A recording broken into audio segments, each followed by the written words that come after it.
আসসালামু আলাইকুম। আমি ইঞ্জিনিয়ার হাসান। আমি আজকে আপনাদেরকে দেখাবো আমার যে বিল্ডিংয়ে আমি কাজ করছি সেই বিল্ডিংয়ের উপরে রুফটপ গার্ডেন করা হচ্ছে।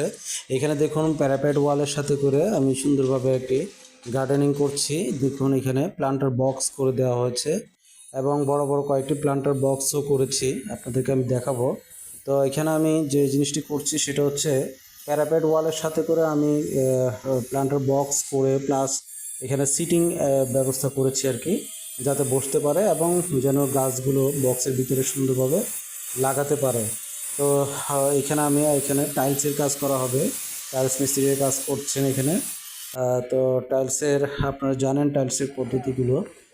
টাইলসে আমি এখন সিটিংয়ের লেভেল করছি, অর্থাৎ আমার সিটিংটা হচ্ছে ইউ আকৃতি, অর্থাৎ ইউ আকৃতির মতো। তো আমি এটা লেভেল করে নিচ্ছি।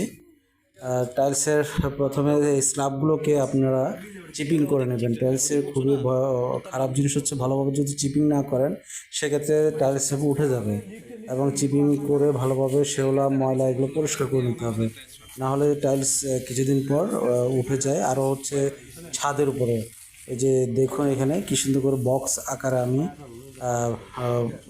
প্যারাপেট ওয়ালের সাথে করে এই বক্স আকারে করে, অর্থাৎ ছোট ছোট হাউসের মতো করেছি। এখানে কিছু মাঝারি আকারে গাছ লাগানো হবে, আর যে গাছগুলো আপনার ছায়া দিবে এবং পাশাপাশি ফল গাছও হতে পারে এবং পাশাপাশি মানুষজন বসতে পারবে। এই যে দেখুন এখানে দেখাচ্ছি আমি এই যে কি সুন্দর করে বক্স করেছি, ভিতরে প্লাস্টার করে দিয়েছি এবং এটার নিচে আবার খালি আছে। এই সিটিংটার নিচে খালি আছে। মূল ছাদ থেকে সবসময় আপনারা এই সমস্ত কাজ যদি করে থাকেন তাহলে মূল ছাদ থেকে ক্লিয়ার রাখবেন, অর্থাৎ কিছু অংশ অর্থাৎ 6 ইঞ্চি আপ করে তারপর আপনারা এই কাজটা করবেন। সরাসরি একেবারে মাটি ইয়ের সাথে দেওয়া যাবে না, ছাদের সাথে দেওয়া যাবে না, সেক্ষেত্রে ছাদ নষ্ট হয়ে যেতে পারে গাছের কারণে। আর টাইলস লাগানোর পদ্ধতি এখানে আমি তুলে ধরেছি, তারপরও আপনারা একটু দেখুন। এই যে আমি সুন্দর করে যে স্ল্যাবের মুখগুলো আছে সেগুলো সুন্দর করে মেশিন দিয়ে চিপিংয়ের মতো করে কেটে নিয়েছি এবং শুকনো মশলা দিয়ে সিটিংয়ের উপরে শুকনো বালি সিমেন্টের মিশ্রণ দিয়ে তারপরে আমি এটাকে ছড়িয়ে দেওয়া হচ্ছে। মিস্ত্রিরা এই কাজটা করছেন আসলে। তারপরে দেখুন টাইলস লাগানো হচ্ছে এখানে।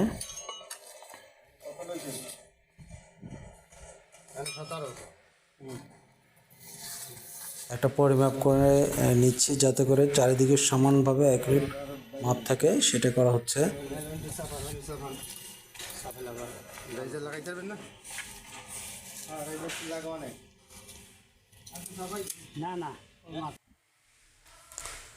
শুকনো মশলার উপরে সিমেন্ট বালুর মিশ্রণের উপরে আমরা এরপরে যখন টাইলস লাগাবো তার উপরে সিমেন্টের ঘোলা বা গ্রাউটিং আর কি, হ্যাঁ, সিমেন্টের ঘোলা থেকেও এটা ভালো একটু এটার ঘনত্বটা বেশি থাকবে।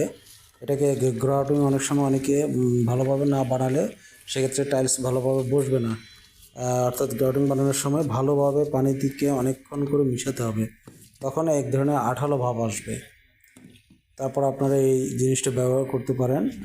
গ্রাউটিংটা সঠিকভাবে যদি গ্রাউটিং এবং মিশ্রণ সঠিকভাবে না করতে পারেন তাহলে টাইলস কিন্তু উঠে যায়, এটা একটা মারাত্মক সমস্যা। আর আমি এখানে যেটা করেছি সেটা হচ্ছে যে টাইলসগুলো ব্যবহার করছি আমার এই বিল্ডিংটার ভিতরে, এটা একটা 10তলা বিল্ডিং। এটার ভিতরে যে বিভিন্ন ফ্লোর থেকে আমার কিছু ওয়েস্টেজ টাইলস বেঁচে গিয়েছে। তো সেক্ষেত্রে আমি এই ওয়েস্টেজ টাইলসগুলোকে কাজে লাগানোর জন্য আমি এখানে এটাকে সেট আপ করছি। ওয়েস্টেজ টাইলসগুলোর ভিতরে বিভিন্ন আকারে আছে আমার কাছে, তবে আমি এখানে 24x48 টাইলস ছিল, সেটাকে আমি এখানে দিয়ে দিচ্ছি সিটিংয়ে। তো এখানে আমি দেখুন কি সুন্দরভাবে আমি এটা করেছি।